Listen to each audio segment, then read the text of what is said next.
लोकशाहीचा बुलंद आवाज, रिपब्लिकन वार्ता, महाराष्ट्र। गंगाखेड नगरी झाली राममय। प्रभू श्रीरामांच्या मूर्तीची शहरातून भव्य मिरवणूक। श्रीराम जय घोषणा देत हजारो राम भक्त झाले सहभागी। बातमी आहे गंगाखेड मधून। अयोध्येत होणाऱ्या प्राणप्रतिष्ठापना सोहळ्यानिमित्त गंगाखेड शहरात प्रभू श्रीरामाच्या मूर्तीची मिरवणूक श्रीराम भक्तांच्या वतीने सोमवारी काढण्यात आली। यावेळी उभारण्यात आलेला सजीव देखाव्याकडे नागरिकांचे लक्ष वेधून घेतले होते। ढोल ताशाचा गजर, जय श्रीराम नावाचा जयघोष करत निघालेल्या या भव्य मिरवणुकीत श्रीराम भक्त मोठ्या उत्साहात सहभागी झाले। शहरातून निघालेल्या या मिरवणुकीत विविध सजीव देखावे सहभागी करण्यात आले होते।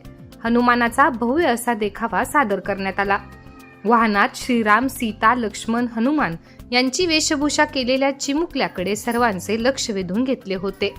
भव्य अशी शोभिवंत श्रीरामाची मूर्ती सजवलेल्या वाहनात ठेवून मिरवणूक काढण्यात आली। श्रीरामाची मूर्ती असलेल्या वाहनाला फुलांच्या हारांनी सजवले होते। तसेच या वाहनाला भगवे झेंडे व चिनेरी पेपरांनी सजवले होते। टाळ आणि मृदुंग घेऊन वारकरी पोशाखात विद्यार्थी भजन गात होते। ढोल ताशकऱ्यांनी आकर्षक वेशभूषा केली होती। ही मिरवणूक शहरातील मुख्य मार्ग असलेल्या पोलीस स्टेशन, नगर परिषद कार्यालय रोड, पुण्यश्लोक अहिल्याबाई होळकर चौक, शहीद भगतसिंग चौक, डॉक्टर केशव हेडगेवार चौक, श्रीराम चौक, छत्रपती शिवाजी महाराज चौक या मार्गावरून मिरवणूक निघाली होती। या मार्गावर रांगोळी काढून मिरवणुकीचे स्वागत करण्यात आले होते। मिरवणूक मार्गावर भक्तांनी मिरवणुकीत सहभागी असणाऱ्या श्रीराम भक्तांना चहा पाण्याची व फराळाची सोय केली होती।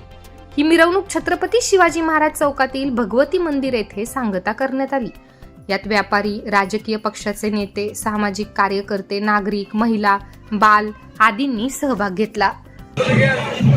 आज गंगाखेड शहरातील व्यापारी महासंघच्या वतीने श्रीराम मंदिराच्या प्रवेशासंदर्भात रामाच्या आदेशाप्रमाणे सर्व भागामध्ये आज दिवाळी साजरी करण्यात येत आहे। त्यानिमित्त गंगाखेड शहरातील व्यापारी, ज्येष्ठ व्यापारी तसेच महिला यांच्या संयुक्त विद्यमानाने एक रॅली काढलेली आहे।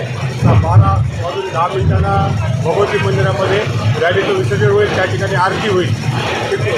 ठिकठिकाणी माहेश्वरी समाज, आर्यवैश्य समाज, लायन्स क्लब, तसंच ब्राह्मण समाज, वारी समाज यांच्या वतीने ठिकठिकाणी अन्नदानाची व्यवस्था केलेली आहे। आणि तसंच त्या कारसेवकांनी आपलं योगदान केलेलं आहे राम मंदिर उभारण्यासाठी, त्या कारसेवकांचा सुद्धा सत्कार आज करण्यात आलेला आहे। रिपब्लिकन वार्ता, महाराष्ट्र न्यूज साठी गंगाखेड परभणी प्रतिनिधी राजकुमार मुंडे।